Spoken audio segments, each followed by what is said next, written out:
Loving Sairam, Brother Sridhar Rajagopal, the Sai. Sri Satya Sai Global Council of Trinidad and Tobago lovingly welcomes you to the series Awake, Unite and Inspire.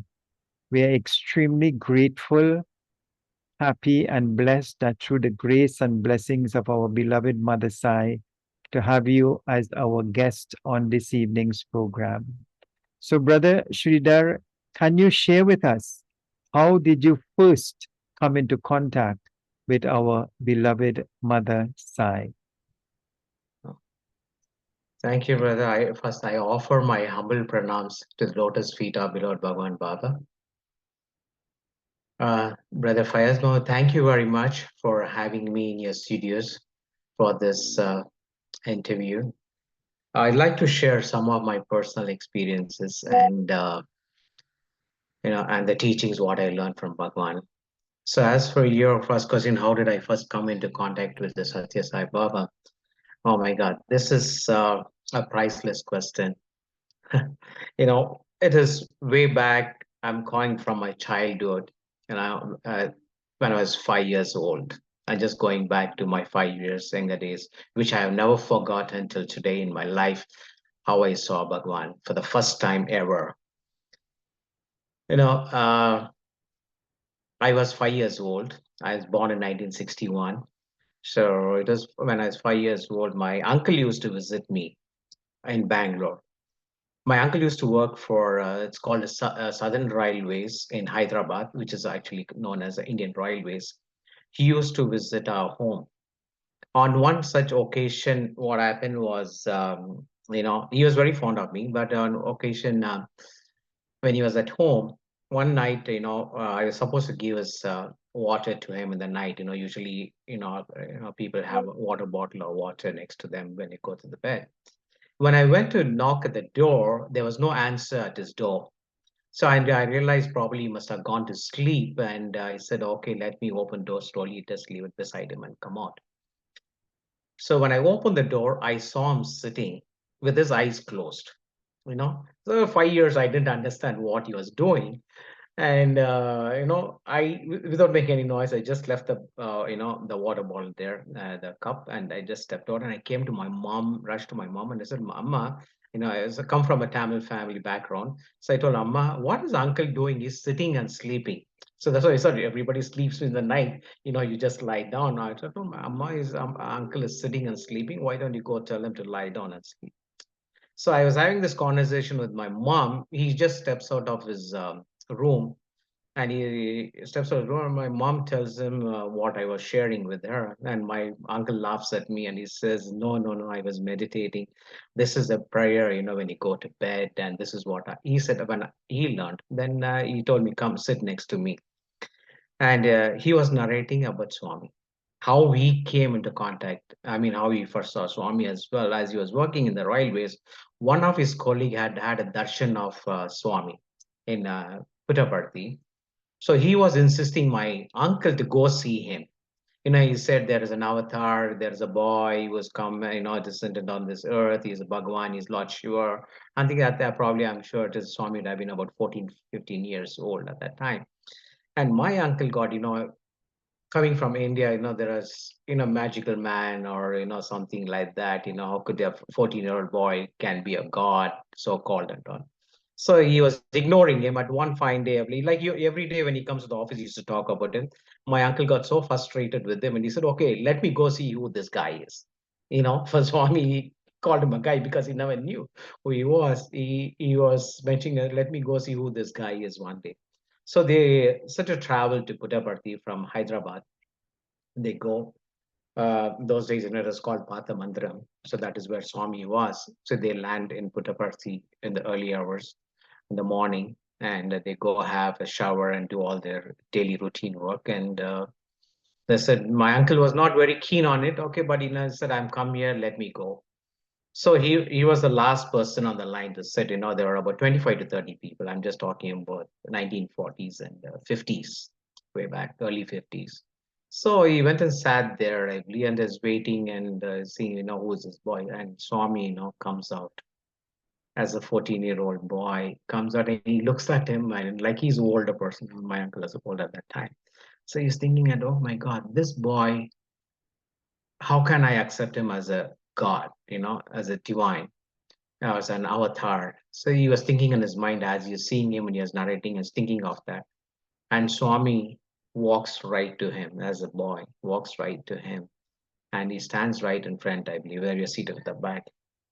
And his first question to him, uncle, was, I believe, he said, "Oh, you have come here to test me, is it?" And my uncle said, what he told me was like he was shivering when he was narrating that. Me too. He was, he had goosebumps. He said, "You have come to test me, my God." He said he did not have an answer, but okay, let me show you who I am. This is what Swami told him, and this is what he shared with me. And Swami told him, I believe, look into my mouth. Swami opened his mouth and showed him.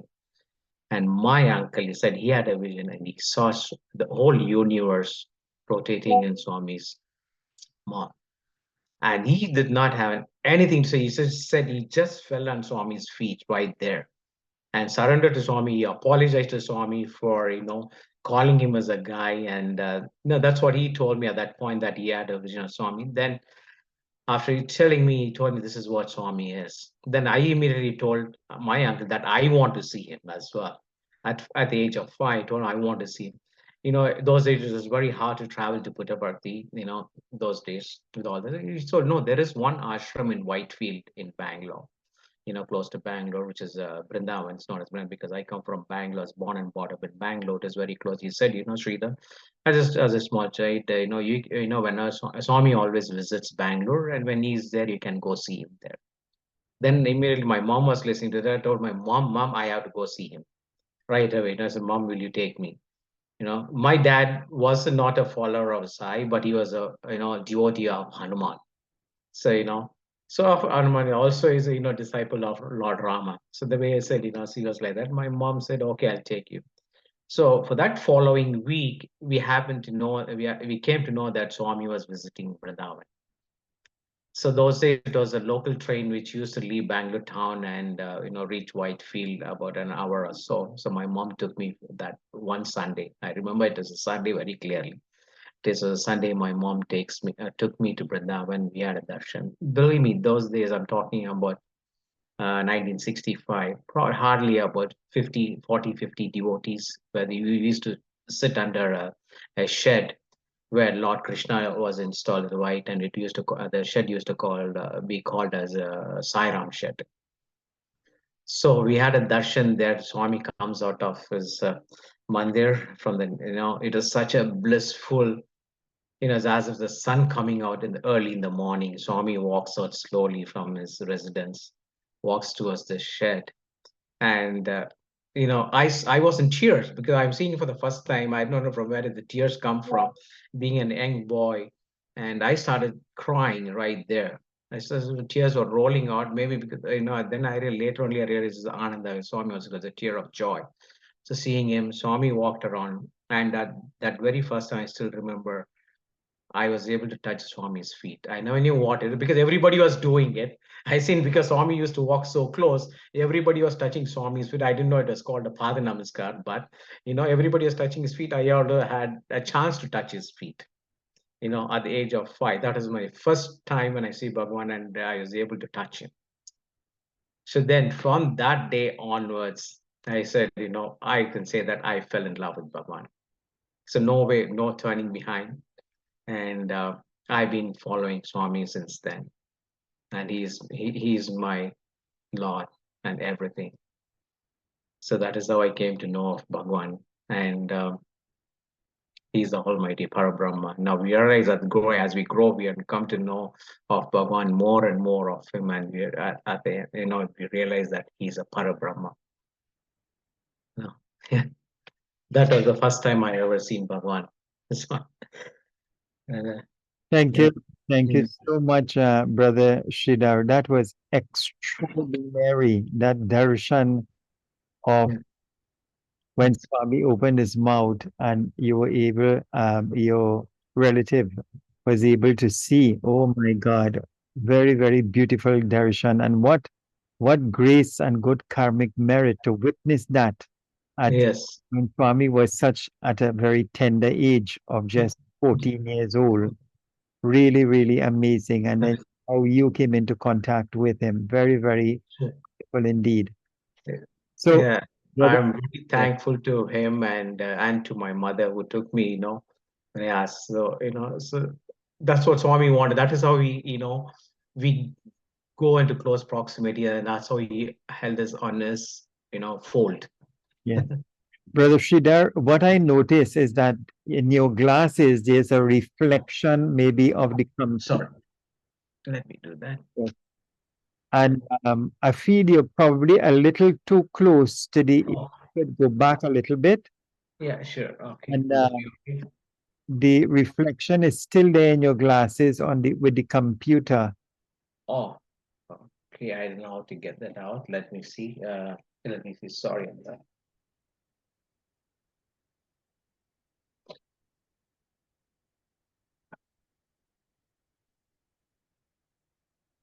All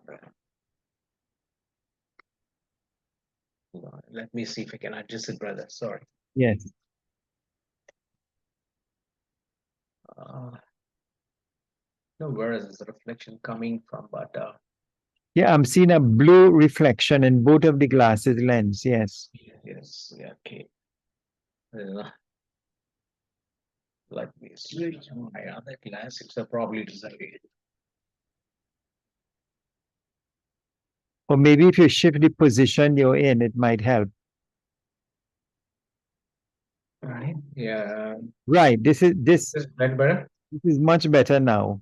Yes, brother. Yeah. I think I'll switch my reading Yeah. glass. Right. This is much Yes. better as it Uh, is. Good. So, Brother Sridhar, what a wonderful first meeting with Bhagwan. And you have been involved with the Sri Satya Sai Baba organization. You've held many, many posts throughout the years. You've served Swami in so many different ways. And you've had this long journey with him starting at the tender age of just 5 years old. What a divine blessing. So, can you right. share with us at least, and I know you've had many wonderful experiences with Mother Sai, but can you share with us at least two of your most memorable experiences you've had with him? Sure, brother. I will. No, in fact, I had many, many experiences, but the two will be an unforgettable, instance that what I had. This one was in 1989. It was the year 1989. I was just married, this is that time to Subhadra. My wife's name is Subhadra. We were just married. And my sister-in-law was a student in Anantapur campus in Vrindavan. I mean, in Anantapur campus. Those days, Swami used to conduct summer classes, summer discourses in Vrindavan, Whitefield. You know, so all the students even from Prashanti, Anantapur campus and all, they used to come and assemble in Whitefield for this summer discourses. So on one such occasion, what happened was me and my wife were supposed to go to Whitefield on that day. From my home, it's about 45 minutes to 1 hour drive on a motorbike. We used to go on a motorbike. And that particular day, my mom said, don't go on the bike. Why don't you all take a train or a bus, local bus to get to, Whitefield? Then, I always listen to my mom because I know there's some reason behind it. And I said, okay, mom, you know, we'll take a train that morning. We took a train to Whitefield. We had a beautiful darshan of Swami on that day. And we were supposed to set back to go home, and then something made us, let's stay back for the evening darshan as well. I told Subhatra, why don't we stay? We are here and not nothing to do there. At least let's, be in presence of Bhagwan and, enjoy his bless. So the whole day went out, and Swami used to come out in between after the morning darshans when he retires, and he used to come out and see how the summer discourse is going on, or he used to go outside the ashram to see what is happening around and things like that. So, the evening came, we had a evening beautiful darshan. After the evening darshan, after the summer discourses had ended for the student in the evening, the students were allowed to meet their parents or the guardian. So we are the guardian because my wife is a Sri Lankan background. So she comes from Sri Lanka and I'm from India. And we were local guardian for my sister-in-law. So we were able to meet, and she used to share a lot of miracles about Swami and everything, what is happening. And Swami used to talk about the hostel life and everything. And we got immersed in that, listening to what she was sharing. We completely forgot to get back home that evening. So as it was getting dark that evening, listening to it, it was getting dark that evening. And I'm talking about way back in 89. This happened in 89. We never had cell phones or no Uber or anything to call those days. It was only the local transport. There used to be one train in the morning bringing us to Whitefield and taking us back in the evening at 4 o'clock. So according to that timing only, there used to be darshan in Whitefield those days. So the trains were adjusted to the timings. So we completely ignored that, and we stayed back listening to my sister-in-law's miracle stories she was sharing about Swami. So it's happened about 6:30, 6:40 as it was getting darker, and I realized suddenly, oh my God, we had to get back home. It's getting dark. It's late. So we told us to bye, and it was about 6:30, 6:45. We step out of the ashram. Believe me, the road was deserted, like no transportation. We don't see anything. You're moving on the road. All the stores were closed opposite whatever they used to sell Swami's kitchen. All the stores, everything was closed. It was totally deserted. So we walked up to there's a railway gate, and I'm just talking about, the railway gate where there is, I think it is called the State Bank of India. I think there used to be a small bank near the bus stop, and there's a small gate where the VIPs enter into Swami's mandir. You know, they had a VIP gate going through, Swami's Mandir residence. So we were there. That's where the bus stop was. So we stood there and seeing nothing moving and nothing is happening. And we were literally worried and started crying. Both of us started. Believe me, I'm just telling you, tears were rolling down our eyes, Swami, and please help us. He is the only ultimate. We had to reach out to him, and we were standing there, no vehicles, nothing happening. And we said, Swami, this is what we started fighting. So, Swami, we have come to you, we have come to see you. We had your beautiful darshan on two occasions, and you don't care for us. This was exactly words like we were talking. You don't care for us. You do not know that you don't have mercy. Those things, like arguments, things like that. We're telling you don't care for us and things like that. So we did not know what to, but we said what to do, where to go. We did not know where to go. Standing right in the middle of the road. And again, says, Swami, please help us. You won't believe. Within the set time, there's a gate. The iron gates makes noise. When they open it, if you hear the door cranking, suddenly you see a car coming out, a blue color Fiat car. You know, a blue color car pulls out of that main gate, and we were hesitating to ask for a lift. We could just, we never know what a lift or anything was. It's just some VIPs going, why will they care for us? So as we are there, the car pulls right in front of us, stops there, right when it stops in front of us. And we look at him, the person who's driving the car, he calls us and he says, please get in. He tells us, please get in. Like both were hesitating, it's dark and things we do not know. We're keeping our fingers crossed. And I look at my supervisor. I said, what? And she said, no. He said, no, please get in. And he tells us there is no transportation available for you to get to town. This was his exact words. And this gentleman happens to be a warden of Swami who comes on a scooter from town, a place called Indranagar in Bangalore. He comes uh, by scooter, and only after Swami retires, he goes home to his home. So that particular evening, at Swami called and told him, he told him, he said, take my car and leave now. He said, Swami, I still have time. He said, no, there are two devotees outside standing on the road and crying. And they are fighting with me. They are pleading to me and that I don't care for them. You know. So this was the exact words he told us, and told that gentleman, warden, and then he said, we anyhow, we hopped into the car. As we started to drive, he narrates this story to us. This is what Swami told. He said there are two devotees, young couple waiting. And he says, young couple. How did Swami know that we are young couple standing out there and crying, fighting? And he said, yes, Swami. Swami sent me to give you all a ride, and he told me to take you all and drop you all in a bus stand in a safe place in town.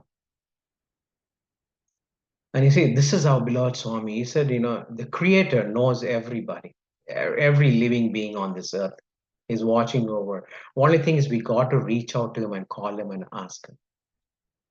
So that was a beautiful thing, experience that I had. That when Swami heard us. We are just outside on the road, but we think Swami is not watching us. No, he is hearing us. He's watching us over. It's true that, and he sends us a car to drop us off in a safe place. And this is our Almighty God. We thank literally God, Swami, for sending us his car, and we reached home that night safely, and we narrated the stories to so many people, and they say we are fortunate. And I said, no, everyone is fortunate on this earth, no doubt. But how we approach Swami, we must have that 100% love, faith in Swami. That is what it is. You have 100% faith in Swami. And he's always in just one call. As he says, take one steps towards me and I take 100 towards you. This is just an example of this beautiful experience that I had, and which we will never forget in our life, and we are never forgotten in that. Thank you, brother Sarah. Oh, Brother Sridhar, that was so beautiful, so touching.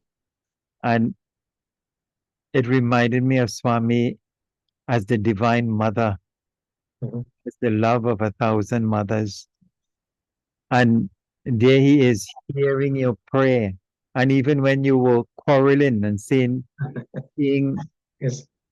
complaining to him and even saying bad things about him, Yeah. with that overwhelming love and compassion that he has for all of us.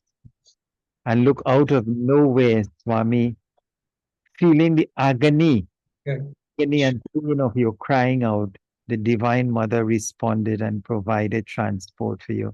Oh, very touching. And as you said, take one step towards me, I shall take 10 towards you. Shed one tear in my name, I will wipe 100 from your eye. Yes. And he came as a Divine Mother and guided you. So beautiful. That's our mother's eye. Yes. So, Brother Sridhar, please share another one. Yeah, yes, I like this. It's going to be a little bit longer because I want to go deep into it, because in Swami's experience as a teaching, there is no shortcuts. So we have to give 100%. That is how we share with the devotees. So this incident was in 1997. So, after me being in India, I migrated to Canada in 1994. Uh, yeah, 1994, October and November.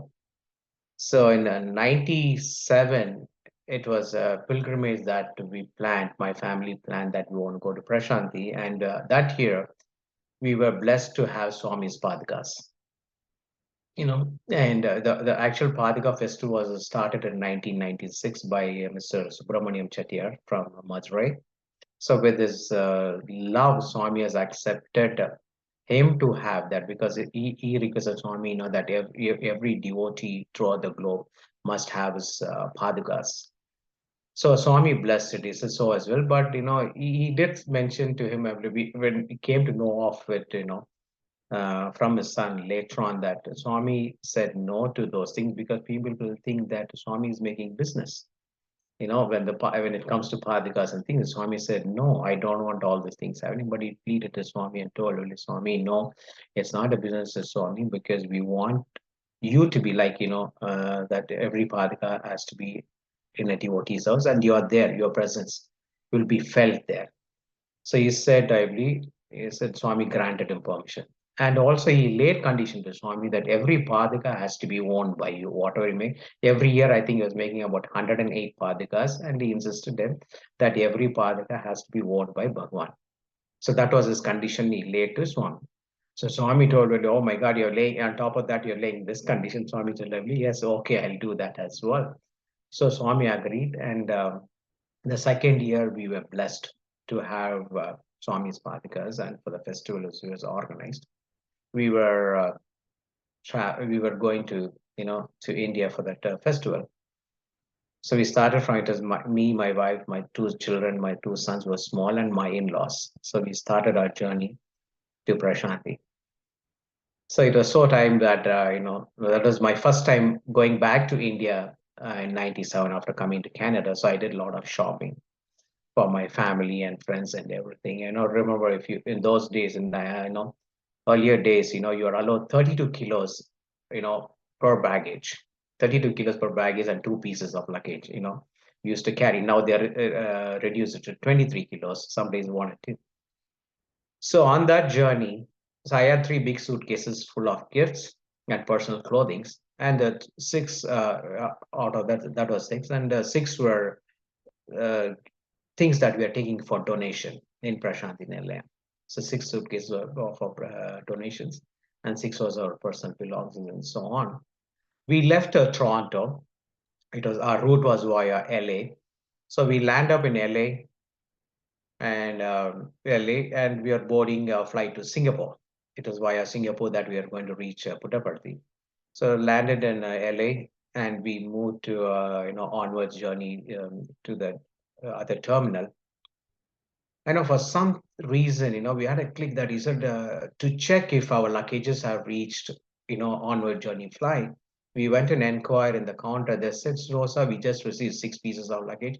Other six are missing. We haven't received it. So then I run back to the place where we landed to that terminal, and I see all the six pieces of luggage, which was all the gift items and our personal belongings sitting there, not moved, but except what we're going to donate for the, I call it the less fortunate people. Those we have some good, quality of clothing and everything, saris to be distributed in Prashanti. So that reached the flight, and this one didn't. Then I told the ground staff there, this is all my stuff which has to be on that flight, which is leaving in the next couple of hours. They said, okay, sir, we're just going to, I see that man putting it in a trolley and putting a rush tag on it. So, he said, okay, everything is fine. Okay, you can go back there, and we are going to move this to that, to that other aircraft. So we went in, I went back there and waited, and it was time to board the flight. So I went and inquired again. They said, sir, we have not received those bags. So we did not know what to do. So we said whether to stay back or go back. I said, no, this is, I told my wife, Subhadra, like we became panicky. We was wondering what to do. No personal clothing, nothing, everything is behind. Then I told Subhadra, I said, don't worry, for some reason, all this is happening. And I said, we had some good credit, let me tell you, there's good credit cards with a good amount. He said, let's shop around with that and buy your personal clothing or whatsoever and do it. And the Singapore Airlines said, no, we'll compensate what you spend. So this is where, that is the very first lesson I learned was less luggage, make your travel comfort. I told my wife started laughing. I told Swami, first lesson I learned, less luggage, make your travel more comfort. You made me realize that, Swami. Then we boarded the flight. On the way of flight, what happens, as Swami says, human, monkey mind. Humans are monkey mind. We started quarreling with Swami again, started fighting the way I did you back. I told Swami, we are coming for your Padhika Puja and this and that. And, this is what you do for us. And you're not, we lost our luggages. What are we to do? And, those things. Fighting with Swami, we never cared for us. The other is you would not have done this for us. Blah, blah, blah, fighting. Then we started crying, and people were wondering what is happening. And the staff on the flight knew what we were going through, and they were trying to give us an all a VIP treatment. I said, no, we don't need all this, but we want our luggage. know. So at one point, what happened was to take out something. I was reaching out to Subhadra's handbag, which was on the overhead compartment. I was trying to reach that compartment to take out her handbag. I was reaching out a gentleman who was, flight attendant captain on that flight happens to pass by me, and he said, "Sir, are you the one with the luggage problem? There are about 500 people on board. I'm standing there to grab a bag." He asked me, "Sir, are you the one with the luggage problem?" I looked at him. In fact, like it's a surprise to ask me. I looked at my wife, Subhadra was seated right there. I knocked my head and I said, surprising. Then he said, no, sure, I know. We knew there's one passenger on board. Somebody is having this problem. Then I said, yes, it's me. Then I said, it's me. Yes, you got me right. And he said, okay. And then he said, can I have your ticket? Your ticket and I mean, the boarding pass, your tickets and your check-in luggage tags. Then I said, okay, it's right there in the handbag. And Subatra's handbag, my wife's handbag. I was trying to pull out the tickets and everything.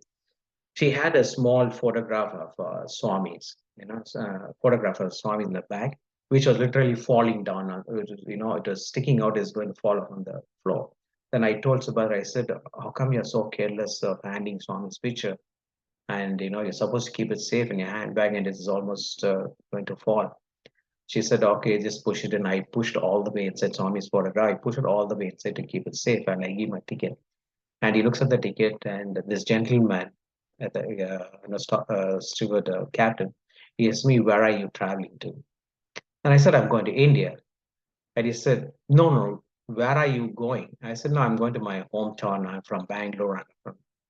He says, "No, sir. What is your final destination?" Then I told him, "I'm going to Prashanti Nilayam Puttaparthi." And he laughs at me. Then, so he laughs at me and gives me a good big smile. He said, I'd asked him, I said, why are you smiling? He says, no wonder. I said, what? No wonder means what? Then he says, no, last week only I returned from Prashanti Nilayam Puttaparthi to Singapore.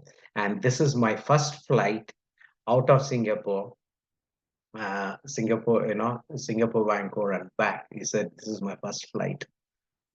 And, I had a little bit of consoling at that point. I said, okay, Swami has sent me help after fighting with them, after quarreling with them. I said, okay, this is the first step happened. I said, Swami, he tells me, yes. He said, don't worry, sir. Okay, I have your information, right from on board. And as we are flying, on board itself, we will be able to trace your luggage and I'll let you know where it is, you know, it's a where it is sitting. And we'll try all our best to, get it to Singapore before you land there. Or, we'll send it to Bangalore or Puttaparthi, wherever it is. And I said, okay, okay, thank you very much. And I thank Swami for sending this gentleman to just to give me a little bit of consoling. Then after a few minutes, he comes and tells me, sir, we are not able to locate your luggage. Bang, he puts another bomb on us. And he says, I said, what? He says, no. I said, no, sir, we are not able to do it. Then tells me, he said, sir, let me tell you. He says, this is my personal experience. I said, okay, please tell me. What is that? And I took everything as a Swami's message. He's sharing it with me. And he said, going on a pilgrimage or going to see God is not like putting a butter in the knife. And he told me right there, he said, I think Swami is testing you. He said, I think Swami is testing your faith, how you trust him, your belief and everything. I said, yes, maybe. I told him, maybe. So I said, maybe, but I need my luggage. Still, I told him, no, I need my luggage. And he said, okay, fine. And here, and, we were on board. He said, we'll try our best to get it. And we land in Singapore at a very early hour. It's about 2 a.m. Our flight was delayed. At 2 a.m. we land in Singapore airport. And I had ordered, we had requested for a wheelchair assistant from my in-laws who were with me. And, the passengers left and we were asked to sit back and get off, to leave the aircraft, disembark at the last. So as we were stepping out, a short gentleman, I could say that probably, about 4.5, just, below 5 feet, short gentleman, very fair complexion, as if he's just, he had a very fresh face and he had a kumkum, a sindoor on his forehead, like a little bit of curly hairs, and as if he has just walked out of a beauty parlor that morning, early morning, so fresh. I have never seen any. It's just 2 a.m. Probably, when you look at people, they're on a sleepy face or whatsoever. Very fresh. I said, okay, this man approaches me. He said, sir, are you the one with the luggage problem? I get a shock at that point. I said, no, the flight attendant, nobody introduced me to him that he's going to take care of you or anybody. No introduction, nothing happened. This man points out his finger. He says, sir, are you the one in the luggage problem? I said, yes. He says, step aside and can I see your tickets and, those tags again, this gentleman. So again, what happens is I take Subhadra's handbag, my wife's handbag, and I take her the tickets. You won't believe the small photograph which I pushed it in falls on the ground right there near the door of the aircraft as I was disembarking. He looks at the picture and he tells me, he sent me to help you. He tells me that, pointing out that picture, he sent me to help you. At that very moment, not anything, as he took my ticket in his hand, he said, he sent me to help you. I started crying, shivering. Literally, you get 104 degrees fever, how you will shiver. I was shivering, believe me, I'm getting goosebumps even if I still think of that. So I started shivering, and Subhadra looks at me and she starts shedding tears. At this, the juncture, that wording, he said, he sent me to tell, send me to help us. He said, don't worry, he tells us, he said, don't worry, everything will be fine. Come, let's go. So, believe me, he pushes my father-in-law in the wheelchair, and I take care of my mother-in-law in the wheelchair pushing. And my wife takes care of the two small kids. My children were about 7 and 3, you know. So as we are walking on the hallway corridor, it's a long walk. So we going through the immigration. I see a long lineup. It's an international airport. The millions of people travel every day, 24/7. So as we are walking down, he says, "Sir, can I?" He's asking, he says, "Sir, can I have your passports? Everybody's passport."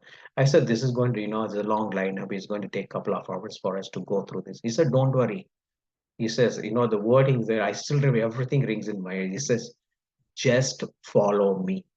This is what he said.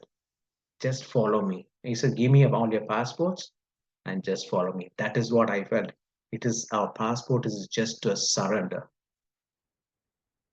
Surrender to me. He takes all our passports. He walks through the immigration officer. He tells them they are all with me. He tells them they are with me. I'm taking care of them. He gives all our passports in a fraction of seconds, all our passports stamp, and he gives it to him. And he says, "Oh, come on, let's go. All set." He tells us, he says, "All set, let's go." And he said, "Let's go see your luggage." Then I know as we're walking, I tell him, he said, "You see, from the aircraft, they told me that my luggage is lost and I will not be able to get it right then." He's asking, "Who says so?" He asked me, "Who said so?" I said, in the flight, flight attendant captain told me. He said, "Don't worry, uh, he said, let's go see your luggage. Come." So we walk, probably it's about 30 to, about 25 to 30 feet, the conveyor belt where the luggages come. Won't believe. I couldn't believe that night. There are three trolleys already staged, and we had all our 12 suitcases, pieces of luggage stacked on that trolleys, ready to roll. And he points out to the luggages, the trolleys. He asked me, "Sir, are those your luggages? Are those three big ones?" I still remember the color of those luggages I had is red and black. The three pieces were red and black. He said, "Sir, are the red and blacks, are they the ones that you had lost in, LA?" So he asked me these things, I said, "Three pieces of your gift luggage." Like that, I was very particular about the three pieces because I had a lot of gifts in that. So those three pieces is the red and black are the were you particular about that, and they are there. And all the 12 pieces were there. And he said, looking at me, you won't believe, he said, "Apapa," in Tamil word, he says, "Apapa" means, "Oh my God," like we say, again, it means, "Apapa, how much of quarreling, fighting, like we are fighting with Swami on the flight. Swami, you don't care for me, this and that, whatnot. We were told." He said, like he couldn't hear what we are saying. What I heard from him. He said, and he asked me finally. He says, "Are you happy?" With a smooth and loving tone. "Are you happy now?" Then again, like the tears were rolling, they're crying, the ananda, or whatever, and like whatever you call it. Subhadra started crying, and I started crying there. And I told Subhadra, right away, I told Subhadra, this is not an ordinary person right there. It is not an ordinary person. And but you see, Swami blacked us out. He did not allow us to think who he was at that point. We knew it was Swami. Nobody can come and help us at that time at this, early in the morning at 2 a.m. And he says, "You're all set to go now." He said, "You're all set to go." He said, "Okay, it's too late." And believe me, as we are rolling out after everything, I said, "I'm sure you're happy with all this." And he tells us as we were rolling out outside to get a taxi, those days, airlines used to provide, if you're having a transit more than 12 hours, they used to provide us hotels accommodations. So we would provide accommodation because mine was about 20 hours of transit. So the hotels was provided outside. So he said, you should go, he tells us, you should go and get some rest because you didn't sleep throughout the flight because you are calling. Tells me you're calling by thinking of the luggage, what could happen, what can you do? There's so many things, confused your mind. You should go get some rest. And he even tells us, we believe me or not, from that sector, from LA to Singapore, both of us, me and Subhadra, we didn't eat anything on the flight. We are not able to eat. The situation was like, and he tells us, I know you are not eaten on the flight. Can you believe that? He tells us, you people, he said, pointing that way, he said, you are not, you people are not eaten on flight. You should go get something to eat and get some good rest. And we're crying, and he said, thank you. I said, how do you know all this? At one point, he said, I know everything. I know everything. Then, those are the loving memories, this crying. Then he said, okay, let me put you onto the car. He takes us, he says, let me put you onto the car and, get some rest. So as it's rolling again, he tells me, oh, I think he tells me, no, oh, well, sorry, excuse me. And he tells me, oh my God, I think you don't have a Singapore currency. He says, these cab drivers, they don't take credit cards. They were not equipped with, those days, the machines. So it all he says, oh, no, they don't take, no, they take only Singapore currencies or US dollars. So he said, I don't think you have Singapore currencies. Let's go and change your currencies. He walks with me to the money exchange. He helps me changing the currencies, come back, and he puts me in the car as we are loading the car. I happened to ask him, can I have your contact number? Then he asked me, why do you want? He said, see, I'm going to Prashanti. I'm going to put up with you on my way back. After all the path, on my way back to Canada again, I just want to bring some prasad because I see Kungam on his forehead, a Hindu boy. So I said, I want to bring some prasad for you from, Puttaparthi. He says, I know, don't worry about it. I have lots of them. He tells me I have lots of them. And also, I give to people. That's what he said. Like, I have lots of them. Don't worry about it. Then he said, I asked him, is there anything else that I can bring for you from India? He says, no, no, I don't need anything. Just bring me lots of love. That's what he can bring me lots of love. I said, okay, I'll do that. So then he puts us in the car and he said, tells a cab driver, they are my people, take them safe. So we go check into the hotel, put everybody in the room, my in-laws in the room. I check in. This is what happened. I go to sit just to relax. I just put my chicken. I just go to sit. I get a phone ringing, the hotel phone. No cell phones those days. The hotel phone rings, and I pick up the phone. He says, Mr. Sridhar, are you okay? Are you comfortable? I ask, who's this? And he just tells me. He said, it's me. I asked, who's this? He shares himself, introduces himself as I'm the one who put you under the car, who helped you in the airport. I said, okay. And then because I see his name as Kumaresan, his name on the tag before I bought the car, I see his tag was named as Kumaresan. His name was Kumaresan. So I got his name and he said, I'm Kumaresh. And I said, okay, fine. He said, are you comfortable now? I said, yes. How did you get this number? Again, he tells me I know everything. I said, how do you know the hotel where I'm going to and my name? My monkey mind said, probably when I gave the passport, he must have tampered my passport. You know? So that is to surrender. But my thinking was a human mind, probably he must have tampered our passports with the name and everything, and he knew where I was going. He says, no. He says, I know everything. And he tells me over the phone, I know tomorrow evening you're flying. He tells me this tomorrow evening you're flying to Sri Lanka. Tomorrow evening is your flight at this time. And he tells me, I'll see you at the airport in the evening. He tells me, I'll see you in the airport again. But I still ask him, can you give me a number that I want to, keep in touch with you? He says, no, there's no need for that. He says, there's no need for that. So you mean to say that there's no need for that? It's just to pray, just pray and call me. I'm there. There's no need for telephones, heart to heart connection. So just call me. He just told me, just call me, just pray. The love, what he shared. And I said, those were in my mind, work in my mind. And well, we are all set. And we said, get some good rest and get something to eat. Did you eat? He asked me, did you eat? Did you order something in the hotel? Did you guys eat something?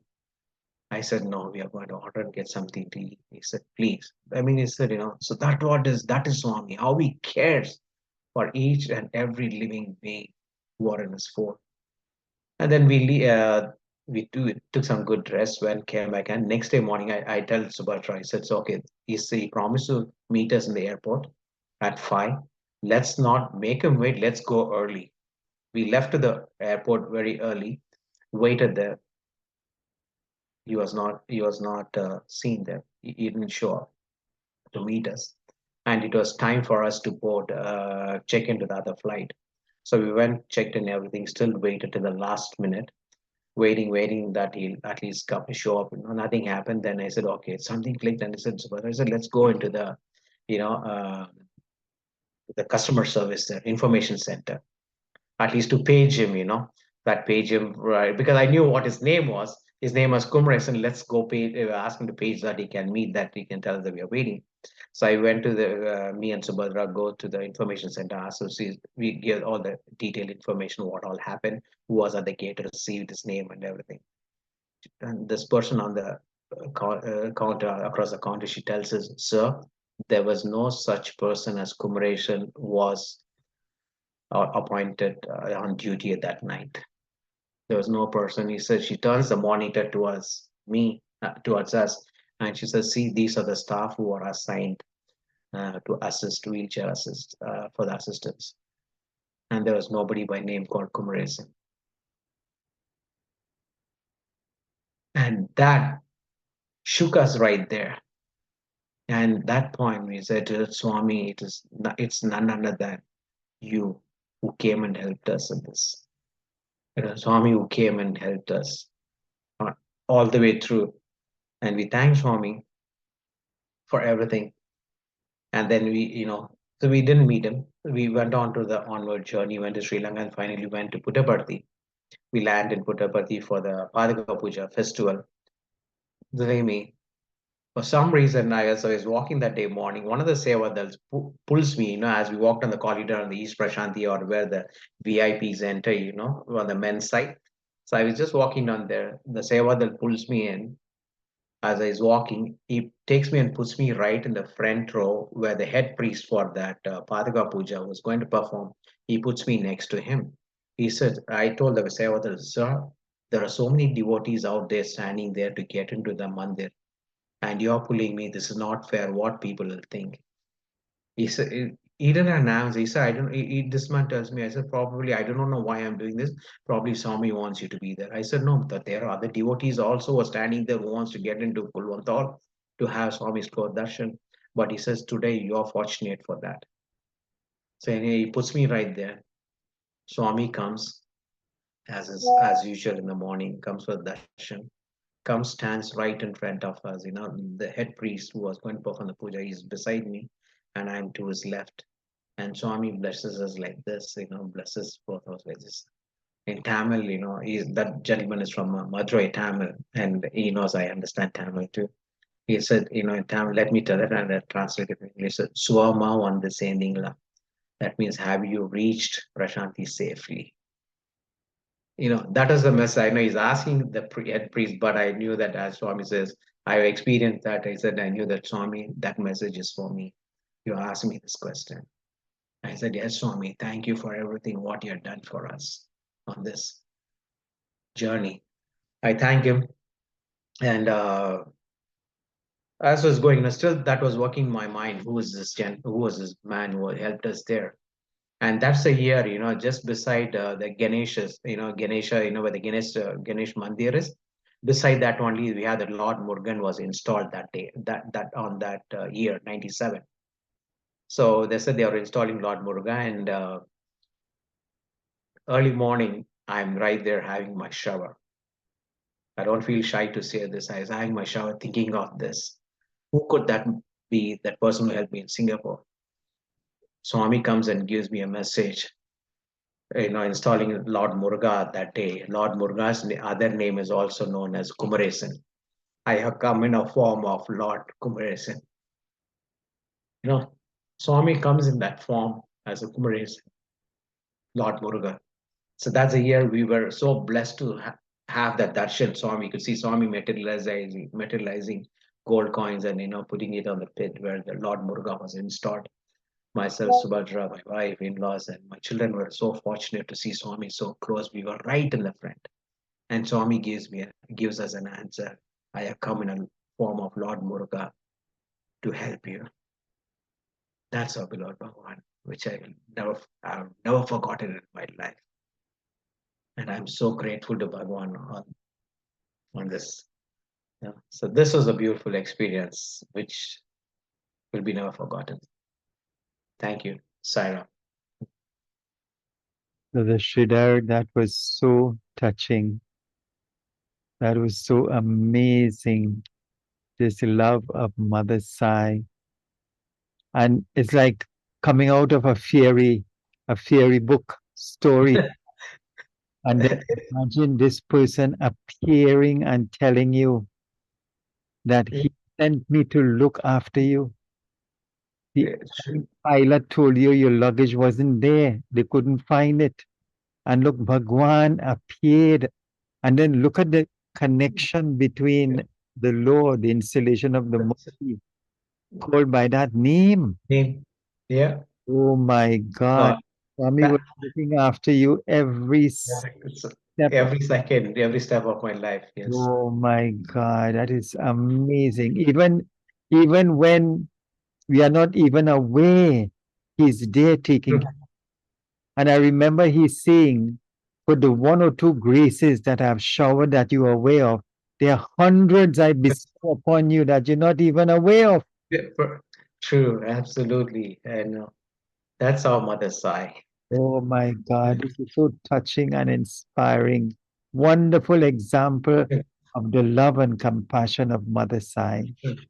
Yeah. Thank you so True. much, brother, for sharing that. That was so beautiful. So, Thank you, Sarah.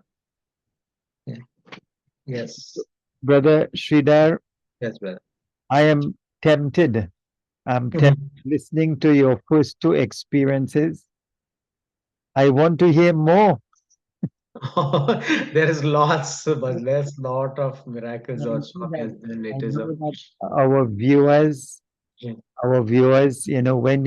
you hear the mahimas, the leelas, yes. the experiences of devotee of the Lord, it is like connecting with Him through the devotee. Beauties. So please share at least one more of your wonderful experiences you've had with Mother Sai. Uh, no, I will share. I mean, yeah, can think of as yeah. Okay, let me talk about my. It's a little bit personal. What is a personal experience that for my second son and a daughter who was born to us. It is a Shalita Swami's blessing. So my second son was born in Canada in 1995, right? So it so happened was, my son, my older one was a C-section, and the doctors here, pediatrician said that that even the second one would be a C-section and things like that. So my wife Subhadra was a little bit scared about it, and but we left it to Swami. I said, Swami, it's your decision. How we have to bring your child out to this earth. So the day she got admitted in the hospital, and the doctor said, the baby is not going to be born today. You can go home and come out. I mean, you can go out and come back, when you have a, severe pain and so on. So on that occasion, my father-in-law was there, so my father-in-law was a strong devotee of Bhagwan, got a lot of blessings from him. And he tells Subhadra, Subhadra, he said, no, today, it was on a Thursday, if you can, recollect that. He said, today, no, Swami is going to bless you with their child. This is what my father-in-law told her. He said, today, Swami is going to bless you with their child. And he said, don't leave the hospital. We were already there. He said, don't leave the hospital. He's going to bless you today. She insists, this is no, he said, no, dad, this, so the doctor says, no, because Swami has already told me. He says, Swami has told me that you stay back. So we stay back in the hospital. And it was mid-afternoon, it was mid-afternoon. It is a cold time, winter time. He is an October born, we had early snow that time. The doctor goes out for a jogging. He comes and sees my wife, and he said, oh, this is not going to happen today, this is not going to happen. The baby is not going to be delivered normally. And he says, I'm going to go for a jogging and come. So the doctor leaves for a jog. And here what happens is my wife, myself, now we all start chanting Gayatri Mantra in the hospital. My father-in-law also is there chanting Gayatri Mantra for well-being of everyone. So the doctor comes back after a jog, comes and sees, oh, there's no improvement, everything is there. Get this patient ready and send her to the operation theater. He says, okay. So my wife, Subhadra, panics and he said, no, I don't want surgery. I said, no, this is what Swami's wishes. You won't believe, my father-in-law standing right at the door, believe me, in the hospital, he's chanting mantra loudly, Gayatri Mantra, and praying loudly, that he wants Swami to hear. And this doctor comes to him. He said, what are you doing, sir? He says, no, I'm praying. He says, oh, I'm praying. Praying for who? He says, I'm praying for my daughter as well as for you. He tells him, he said, I'm praying for you as well. Praying for you as well as for doctor. You won't believe this man who tells the nurses there, get this patient ready and send her to the operation theater, though he had a sweat shirt and everything. He said, I'm going to change and I'll meet you in the operation theater. And you won't believe, when my father told me, he said, I'm praying for both of you.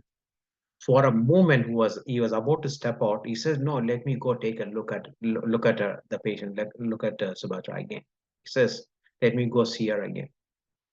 He goes there. He says, my God, the baby's already. He said, sir, keep praying. You're going to have a grandchild.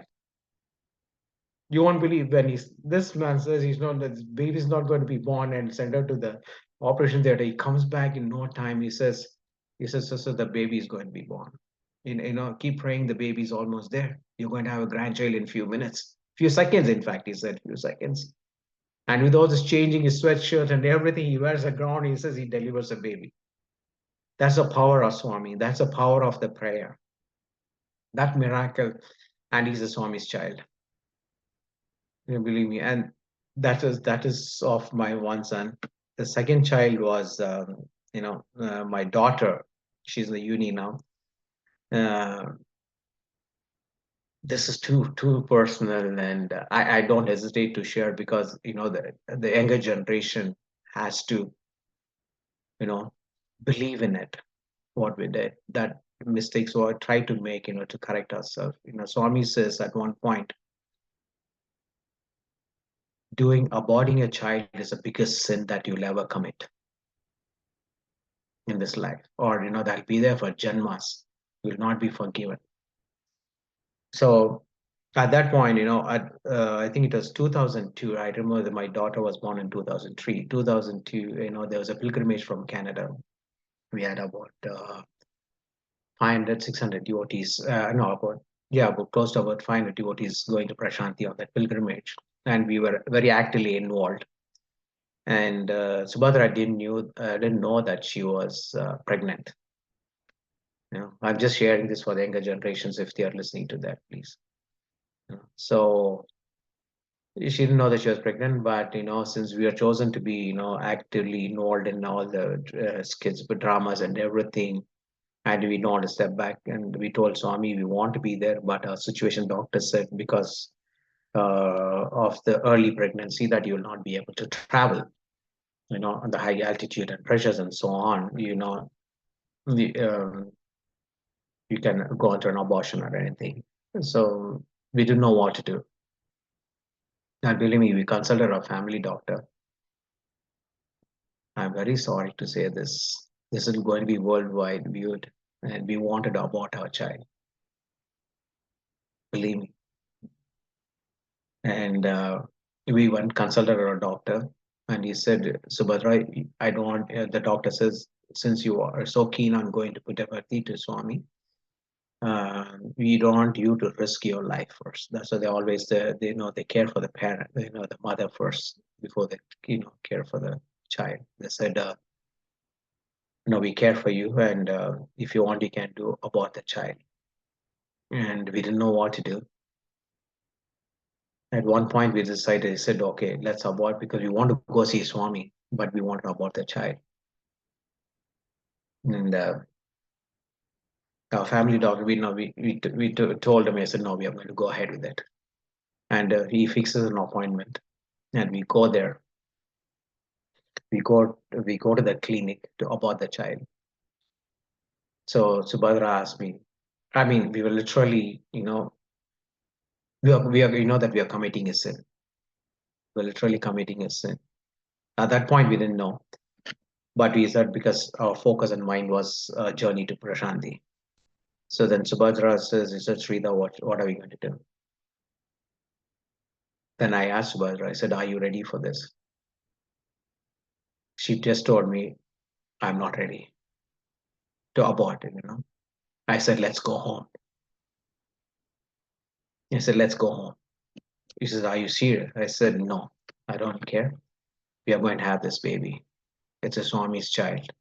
We are going to have her no matter what happens. Let's go home, clean up. The doctor comes running behind us. What about your appointment? You got to pay for it. I said, we don't care. We will pay for it, but we are not going to commit the sin. No, this is a God's gift. And we are going home and we are going to have this baby. And we come home and, my father-in-law, he could sense what is happening. We come home and he said, where did you guys go? We didn't, believe me, we didn't tell my in-laws about, she didn't tell her parents what she was going to do. When we get back home, we tell them everything. He said, he says, no. He said, my father comes and tells us, he said, give me 5 minutes. I'll talk to you. My father goes, has a shower, goes to the puja room, prays to Swami, and comes and says, you know something? Sridhar and Subhadra, Swami has given you a green signal. Both of you all can go to Puttaparthi. He's told me that you can fly. Nothing will happen to this child. Go ahead with whatever your plans are. Then we apologize to my in-laws, went to the puja room. We sincerely apologized to Swami, told Swami, thanks for opening our eyes. And believe me, we completely forgot that the baby's in the tummy and we are so actively involved. We fly to Prashanti. And we had all sorts of help and everything. And that particular day before, I think just about 2 or 3 days prior to leaving, Swami gave us an interview to the devotees. We were about almost 600 people, including the men, we were about 400 or 450. We were told that inside the month that it could take about only 400, like men and women together, it could take about 400, only not more than, we a little bit more than that. and we were picking numbers were given, numbers were given, they said, whoever gets the last number, unfortunate to go into the mandir, has to sit in the kulwanton. We said fine, so because it is a Sai family, so we had to go, and you won't believe, me and Subhadra prayed to Bhagwan and we told Swami, we have seen you so many times, so close, we had your blessings and so on. Give a chance to the first timers who have come to you for the first timers to see you close and hear you physically as you speak and give and discourses in the mind, then give them a chance to come and sit close to you. So this is what we prayed that day, and we picked up a number. I happened to get a good number, and Subhadra happened to get a last number. As she was walking in on the lady's side, she was supposed to sit at the end of the line, end of the hall. But Sister Chowri, she was the head volunteer, the Sister Chowri there. She's standing on near the close to the door. She pulls my wife, Subhadra, pulls her into the door and puts her. She said, "Sister, go sit there." She points out the finger. I don't know if you go into the mandir, Lord Krishna's statue is there facing the devotees in the auditorium of Swami's chair facing everything. Lord Krishna's statue is there. She tells my wife, Subhadra, go sit there. She said, "Where?" I said, "The hall is full." And she said, "No, no, where Lord Krishna is." She tells her, "Go sit where Lord Krishna is." She said, "No, how can I do it? I'm going to face the audience." She said, "No, I'm telling you, go sit there," with a raised voice in front of everyone. She says, "Okay." My wife, somehow she just, devotees give way and she goes and sits there. This is what, we experience. She starts praying to Swami and says, Swami is going to come. And she said, first thing, Swami is going to come and scold me and throw me out of this hall for sitting there, you know. So I don't know, something is happening to the thing. So she said, Swami, as she's sitting there, she's just praying only to Swami and just chanting to Swami's name. And Swami comes in, walks in. As he walks in from his residence, from that hall, interview hall, you know, first to see is Subhadra there, right in front, while she's sitting there. Swami's eyes goes there and he asks her heavily like this, you know, he knew, said, what is this? He's shaking hand. And Swami gives her discourses and everything. And at one point, Swami calls her to come. Swami was distributing saris to the devotees on the ladies' side. Says, my wife was there. No, no, Swami, I'm sorry. Just before that, what happened? Swami walks in, sees everybody. He walks to the end of the wall, to give darshan to all the devotees seated there. Comes there. Swami blesses me with vibhuti on that day. He came and gave me vibhuti. And I thank Swami, for accepting me, and blessing me with the vibhuti. And I had vibhuti, Swami's prasad, and goes back there. Swami says, gives us a nice, beautiful discourse and everything. Yes, I used to sing, and all those things happen. And time had come to distribute saris. Swami calls Subhadra, my wife, comes there and he gives a sari to my wife. And that's how the line, the saris were passing by. And Swami holds her hand. And excuse me, Swami, touches her hand and everything. She takes it as a blessing for the daughter. And she said, I did not even think of asking Swami what child I have at that time. Swami blesses her, talks to her in Tamil, and he says, at one point, what has happened? The devotees, many devotees jumped up the line and they wanted to take saris and distribute. And they were even throwing saris to the devotees. Swami tells my wife in her ears in Tamil, Amma, புடவைய கையில கொடுக்க சொல்லுங்க. Like in Tamil, it says புடவைய கையில கொடுக்க சொல்லுங்க. In English, it is tell the devotees to give the saris in hand, how Swami is giving by hand, not to throw. So this is what Swami told my wife in the ears that he said, Swami whispered in my ears, you know. So after that, my wife had a dream of how the new baby is going to be born, She had a vision in the dream. Swami comes in a dream and shows the baby what kind of baby that we are going to have. And after all this happened, the blessings of Swami and everything, we had a wonderful journey. And Swami comes there. She delivers a baby. We come back to Toronto. She's a January born. This was in July. August. So in 6 months, she delivers a baby. And she tells me, Sridhar, this is the exact baby what Swami came in my dream and gave me. So that means he stood her, touched her, and blessed her. He said, this is the exact baby what Swami blessed me in my dream when I was there. In Prashant, he gives her a dream and blesses us as with a child. And he said, this is the exact baby Swami gave me in Prashant. And today I'm delivering her here. A fortunate child, my daughter, and I sincerely apologize to Swami and say sorry to Bhagavan that he prevented us from committing the sin. And I also tell this to the younger generation. You know, a child is a child is given by God, so we have no rights to abort them or dishonor them. No, it's a God's gift. You know, so that is what our Lord Bhagavan is. Jai Sarah. Brother Shirar, thank you so much for sharing such a very personal experience.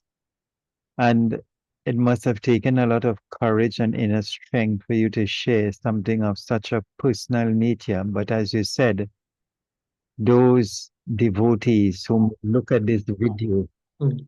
and we don't know, it is only Swami's divine will who will look at the video. And this video, this sharing, when it's put up also on the Global Council channel, YouTube channel, we don't know. A Yeah, year from now, 2 years from now, somebody might be looking at it and be inspired to make a change, just as you were, to do yeah, what is right, what is dharmic in the eyes of Swami. So thank Swami. you Absolutely. so much for sharing that Thank you. personal experience. And everything that happens for our own best good, Well, Swami. yes, absolutely. Yes. So thank you. Thank you very much for sharing. Thank you, brother. Sorry. Brother Shidhar, what does Sai Baba mean to you today? And let me add on, how Sure. do you view and what has been your relationship to Bhagwan over the years? Many devotees have seen Swami as their mother, as their father, as their best friend, as their Yes. guru, as their God. What does Sai Baba mean to you? And what is the relationship you have had since you came in contact with him? That's very interesting. Yeah. But to be put it very simple, he's everything to me. Because since I've been seeing Swami from the age of 5, as I mentioned earlier, he's everything to me. Anything I want, I go to him. You know. So as we said, Swami has many times has said, I am all yours. You can ask me anything. Well, yes, we can ask for everything. What is needed only. So we Swami says, like when many times in discourse also is, when we are in have money and rich and everything, so we intend to forget God.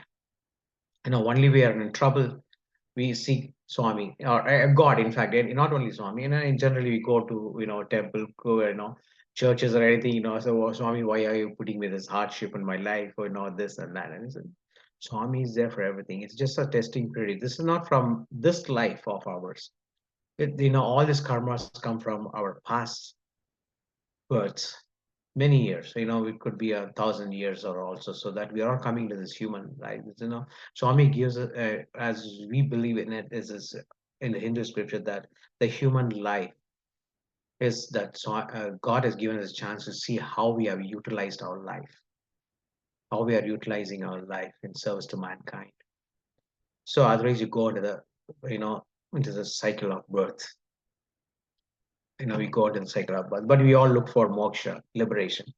So for me, Swami is everything. Whatever I do, first thing is, I reach out to Swami. In fact, me, my family, everything, even if it's a small movement, moving things, he said, Swami, you think what we are doing is right? We seek his permission, everything. So even if I have to go out for something, let me tell you, even if you're going out for a picnic, sometimes, the family get together. He said, Swami, should we go? So he said, because we go into a situation where, we have some social gatherings, but we go there and we talk only about Swami there.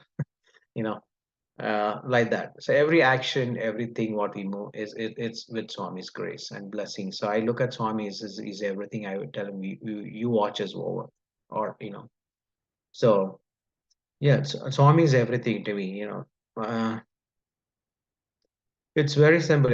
I just want to share this. What I learned is recently was like um, so at one occasion Swami was sick. Recently, Brother Ratnakar was sharing this. He said Swami was sick. It's not that he was sick, but he had taken someone's sick over. So he was quite sick. He was not able to walk comfortably. And, the Treasure Trust members had asked him, he said, Swami, why don't you rest? You're unable to walk comfortably. Swami told him, if I don't go give darshans, I don't have any work in this world. He said, if I don't give you darshan, I don't have any work in this world. And it will not serve any purpose that I have come to this land or incarnate to this land. There's no use. Devotees are my first preference. I have to go give darshan. So this is what Swami is. Swami is here for us, and he has brought all of us together in his fold, in his mission. That we carry out his duties, his guidance, what he's been telling. I mean, what he's been telling and preaching to us. So just as a guide us. So whatever he does is for all of us, and we have to be for him. So that's what it means to me. When he has come for us, well, we have to be for him. So I don't know if this has answered your question or. Certainly, brother, it certainly has, because this is a personal question. So this, your answer has come from within yourself in terms of the relationship you've had with Swami. And I really love what you said, that every single thing you go to Swami for, you connect with Swami. And that is one of the ways in which we can always remember him, always bring him into our consciousness, by him being constantly our best friend, our Right. go-to person, our go-to Lord, No, where we have to decide or do anything. And this is one of the ways in which, we can really connect with him on correct. a daily basis. Include him in Mhm. everything that you're doing during the course of the day. And that brings about a divine connection. So beautifully you have explained that. And that is what you do personally in your life. Yeah, and let me share one small thing also, just to interrupt at this point, this recently, we had a CLC meeting in during the Guru Purnima day. Let me tell you this, that why we go to Swami, everything, right now what we look at is, the tickets are so expensive. It's about, I was planning to go to the CLC meeting. It was about costing us about 2,800 to $3,000, right? Each ticket. So me and my wife is planned to go. We were planning to go for that, to partake in that CLC meeting. We every day we are talking and asking Swami, can you find us a better price, for us? We are asking him if he can get us a better price on the tickets that we could come and attend your CLC meeting, because last year was Swami's birthday. That's the time when they announced about the CLC meeting, and when I was there for the Swami's birthday, I told Swami, I want to attend the CLC meeting. I just told him right there, me and my wife would like to attend. So, please bless us, and that we want to be here with your presence. So that day I just dropped a note to him and came back. We were working on it, nothing happened. And just 10 days prior to Guru Purnima, one night I asked Swami, I said, Swami, this is my last attempt. I'm going to check on my tickets. If I get it, I'm going to go ahead with it. Otherwise, I'm sorry, Swami will not be able to attend. And I think this is what I think that you don't want us to be there in presence for that CLC meeting. I told Swami, I said, and my wife, that did happen on a Thursday. My wife prayed to Swami, the same thing. She put a note to him. She told Swami, if anything under $2,000, we'll come to you. Otherwise, we can't afford to, pay this. And she was quite sick on that night. And before going to bed, I checked that night ticket for the tickets. You won't believe I seen 4 tickets for $1,600. $1,600 just 10 days prior to the departure.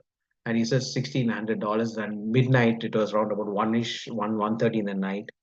And I called my wife, so, but just come here quickly. She said, no, you had no other work. You're just doing Swami's work, sitting there on computer, doing nothing. And it's time to go to bed. And, so I'm a heart patient too, right? So I just had a triple bypass in 2014. It is also a long story. Swami said me, and he has given me extension of life to do some of his work, which left out, I could say that left out works, and that's what I'm doing. So here I called Subhadra, and so I said, I called her and said, just let's see. He said, there's only 4 tickets available on 1600 and departing on the set dates that will be there in Prashanti. I'm going to book it. She said, she yelled at me. I said, no, he said, I can't come. I said, there's 4 tickets. Then she jumped out of the bed and she comes and says, what? I said, no, I have, for $1,600, we have it and I'm going to book it. So she said, okay, let's do it. And I took her help, booked our tickets for the set dates. And next day morning, I'm checking it, it's gone up to 2,800 again within the 6 hours. So here, just that's what I'm saying is, just reach out to Swami for anything, and he's there to answer you. So this is what happened. This is one of the miracles of the recent miracles of during the CLC meeting of Guru Purnima, and had a beautiful blessings of Prashanti in Swami. Sorry, brother, to interrupt. I'm just sharing that just thought came in my mind. No, Brother Sridhar, that was so wonderful. And as Swami himself has said, Yeah, cannot come to Puttaparthi unless I will it. exactly. Yes. So he really willed it and then created the Oh, opportunity for you to reach there. he's there. Sure. Oh, his divine grace and his, Yes. his this ocean of mercy, this ocean of compassion. And as you said, when you call out, his Yes. reaching him, Yeah. the distance is as close as your call, but agonizing Mm, from a sincere heart. That is the distance mm, the Lord is from you. from you. Yes, brother. Wonderful. Thank you so much for sharing that, Thank you. Brother Yeah. Sridhar. Thank you. Sarah. So, Brother Sridhar, you came into contact with Swami at the tender age of 5. Yeah. I know you are close to about 60 years old. So, Yes. long span. 63. I'm 63 now. 63, you and I Yeah. are the same age. I'm 63. Yeah. So, Yeah. share with us, Baba has said that my greatest miracle is not the manifestation of objects bringing the dead back to life, multiplying food, Right. putting water into petrol, speaking any language. He says, my greatest miracle is the transformation. He said, don't give me your devotion, give me your transformation. Transfer. So, how has practicing the teachings of Sai Baba over the years transformed and continue to transform your life? And if you want to use specific examples in this answer, feel free to do so. Yeah. Thank you, brother. Yeah. Yeah. Sure.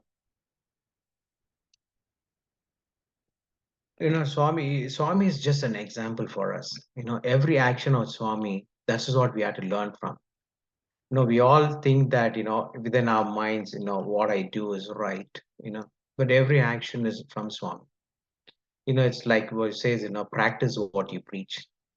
If I don't practice what I preach, I'm just lying to the devotees or to anybody for that matter. I say one thing and do another thing, which doesn't apply here. Here, Swami says, we all have seen Swami, going and was it in the Hillview Stadium. How Swami himself by hand is serving the devotees there, the food. We have seen that. You think that Swami has to do that, right? Being there at one point, even he has told like that Swami. It's an example. So that is how we have to do. Seeing Swami, the Lord Himself comes to earth and goes and serves food for the needy people out there. In that hot sun and everything, because He's a part of us. He's our flesh and blood. And also, what we learned is what I learned was I seen it like Swami once said, you know, we are talking about ego. We all have ego. I did it. I did it. And Swami also very clearly explained why he put a cross and things like that. So those kind of things. Now we got our egos. So it doesn't take us anywhere. It doesn't take us anywhere. No, we have to be loving to each and every one. Here, Swami says about ego. That Swami, when Swami comes out of his mandir to the Kulwant hall, he comes to us. If you add an ego, he comes to us and he collects letters, he gives, materializes vibhutis, he gives us Pada Namaskar, and he does so many things. He talks to us, we hear his voice and everything. If that Lord himself, the Lord had that, we're talking about ego, he could have gone and sat in one corner and he could have told us to come in one line, come give your letters, take Pada Namaskar and go. You think that's merely an example that how he reaches out to the devotees. He's an example that the Swami has no ego. He's the Lord, the avatar comes to an ordinary person like you and me, comes and stands in front of us, talks to us, collects our letters, reads them, not even just collecting, he reads and he knows what the content of the letter is, you know, before taking it, he smiles and reaches.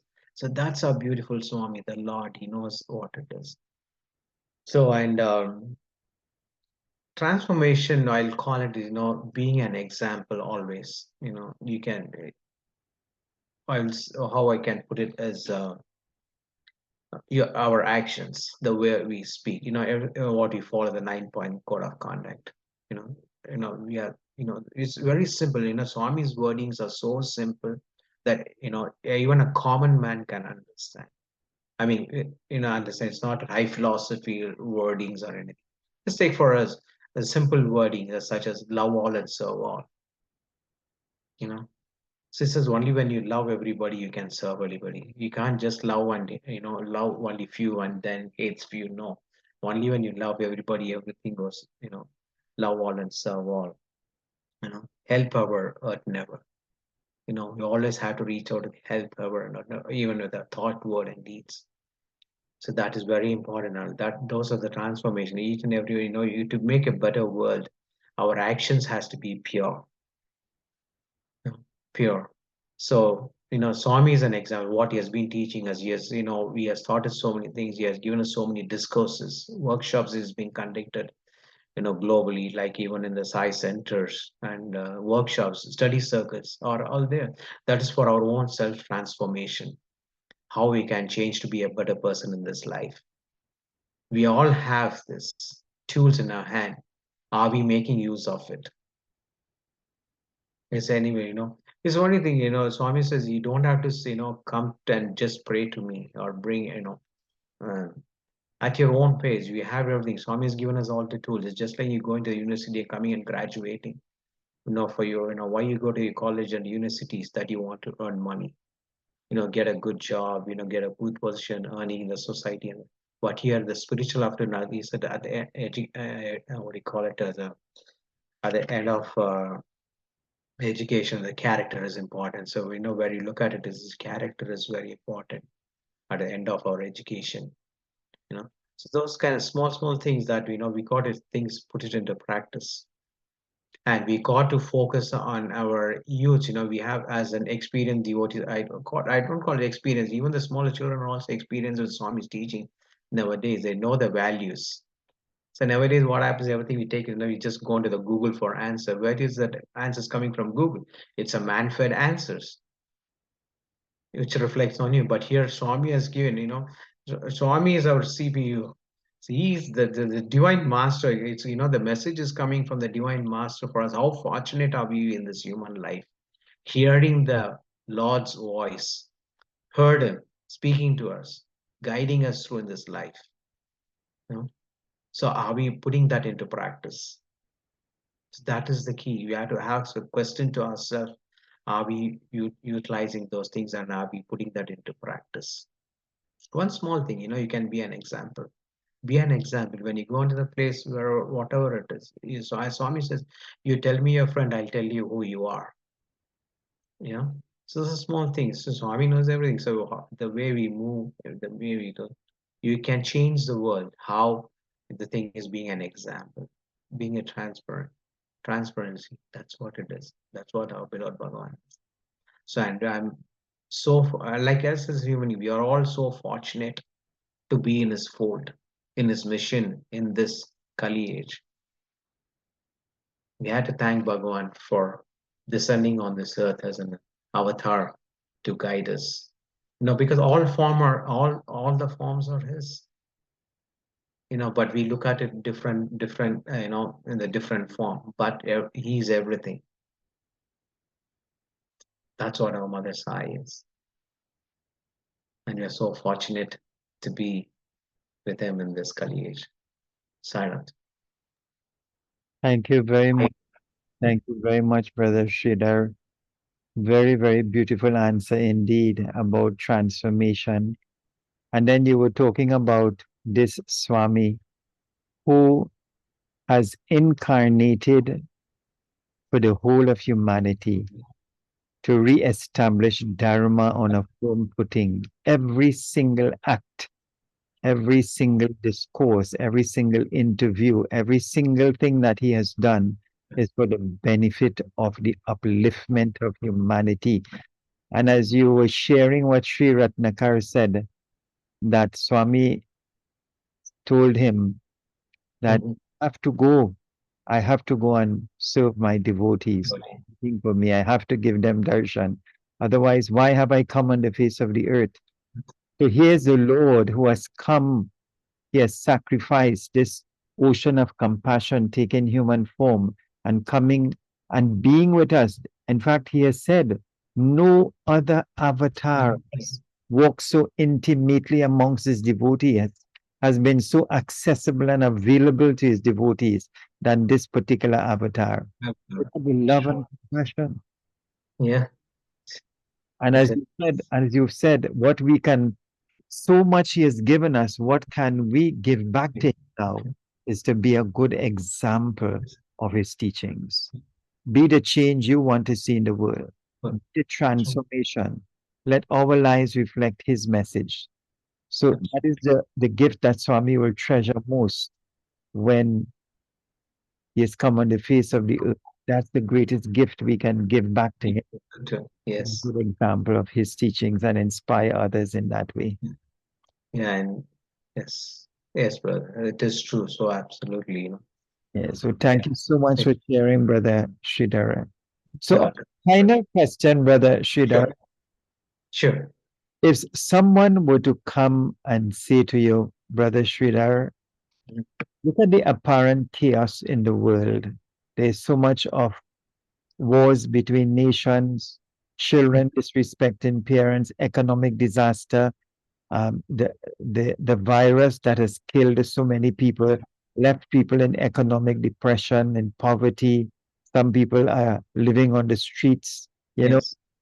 Um, and this person whose intention is Mhm. to try and make the world a better place. And if he were to ask you, Brother Sridhar, what can I do as an individual to make the world a little more loving, a little more kind, a little more peaceful, a little bit more united? What would you share with that person? Yes. Brother Fayaz, very simple, like, Lord Jesus has said, love your neighbor. Very simple, it is very simple to understand. Love your neighbor. So like nowadays, no, we don't even get a chance, or we don't even bother to say hi to our neighbors. And you do not know who our neighbor is also, first of all, to say this, we don't even care for our neighbors. You know what it is. So like this is Jesus said, love their neighbor. So, so this is where it starts. It starts from the family. Everything starts from we see hate rates in the family too. It's not why we go outside the world to see what's happening outside. Things are happening within the families, the siblings. And so this is very sad to see all those things, But only thing is, what it says, Swami also says, even this will pass. Well, Lord Shri Baba said, even this will pass. Well, it will pass, but it'll still, these are the Swami's words. But I look at it, this is going to pass. But what is going to happen in the younger generations? How we can improve? How we can be this be a better place? You know, I always ask a question, when somebody talks about this, and I ask them, we said, are we keeping this earth like the way God gave us? Right? Are we keeping the way God gave us this gift of this beautiful earth, Mother? I can call it as earth, or but I like to call it Mother Side. This world as beautiful as He gave us. No, we do against everything. Is being in Canada. Let me use this point here. We are having scarcity for waters globally, and it's not. It will happen very soon everywhere. The way we abuse the system. They say that don't use the lawn more on this particular hot day. That's the day you see that everybody's cutting the lawn. You know? So that is, you're going. The thing is, oh, when others are doing, why not me? So that is what the first question is, and everything, nowadays, to be have a clean city. When a person is earlier days, I'd see that, like when somebody litters or something, the person walking behind will take that whatever the litter is, will they throw it in the garbage. So we don't see those things nowadays. But you see that in Sai families. I've seen that in many occasions, in many places where you go, people as I do, is being an example, and people are followed. I noticed that. Honestly speaking, I noticed it. You got to be an example. What Swami is being telling us, you know, the respect each and everyone, respect all cultures. So this is what it does. Like Swami has been talking. I'm very proud to say this. And I always ask the question: tell me in which I'm talking about other congregations. We sing about in our Sarva Dharma bhajans, we sing about all the universal gods, whatever faith you belong to, because here the Swami's teaching is not a religion, it says all are one, be alike as one. So this is what our mother's eye is. So these are simple things, that what everyone, it's not that we follow, we try to follow. Swami has given us so much, freedom, and he has taught us so many things, but our roots are diverted in another direction. Very simple as that. So I can take the person to a bridge, but if there is a bridge, I can take them up to the bridge. I can't tell them, how you cross it. It's left up to you how you can cross the bridge to reach your destination. But I can tell you that that is the path. If I say no, I'm going to go through the water, you do not know how deep the water is. You can even get drowned in it. So there's no Swami is giving us the right directions. We have a safe way, safe path to reach our destiny. But if we choose to go through the wrong directions, shortcuts, we are bound to fall. Very simple as that. So here, these are simply every religion, everybody teaches, of love. When we have this love, develop love, Swami doesn't want anything. He just asks for us love. He doesn't ask us for money. He doesn't ask us for, you bring flowers, fruits, and this and that. No. He says, give me only your love, the four-letter word, which also doesn't belong to any of us. He says, just love. If you share that love, we can transform the world. That's what why we see all this calamities happening, because unevenness in the ground, the ground levels. As Swami, early when physically when he said, why we have this earthquakes and the tsunamis and everything, because you're fishing on all the fishes out of the ocean. The ocean is imbalanced, so that is where the earthquakes happen. That's where the triggers occur, earthquakes, because unevenness on the ground. So those things, these are natural, but people think that no, it is natural calamity. How does this occur? Because it's all been human mistakes. We think we are superpowers. We are nothing. We are just think we are superpowers. You know, we all have to. At the end of the day, we all have to reach our destiny. But how we are going to reach our destiny is, that we share our love with our loved ones and extend our love to the others, the neighbors. So that's how you spread the message of love. That is important in the present situation, because there's no love. We don't see love anymore. It's only hatred. Who can be a superpower? I'm richer than you. I'm doing this. I'm doing that. It's very simple as that. If you want to reach a destination point from A to B, either even if I walk, I can reach that, but I'm going to reach a little later. If I'm driving in a car, I just reach a little bit earlier. That's what it is. So we have to have our principles of life, of love, being an example. I just want to give a small example, of how we can transform was this happened in my workplace way back. Um, it's North America, the common words, what the words what we use, which is not meant for the ears. So as soon as they come to work, we talk about, work is worship, no doubt. And I was surrounded with this group of people. I don't know, probably Swami put me under that situation there for that time. And they are all married and well-respected families. And every day when I come there, this is what was happening. People using all sorts of languages and everything. One fine day, I approached just one person. I said, my first question was, is this is how you speak to your child at home? This is how do you talk to your children at home and to your family? He got like, I said, why do you ask me that question? He said, every day morning, we all come happy to work.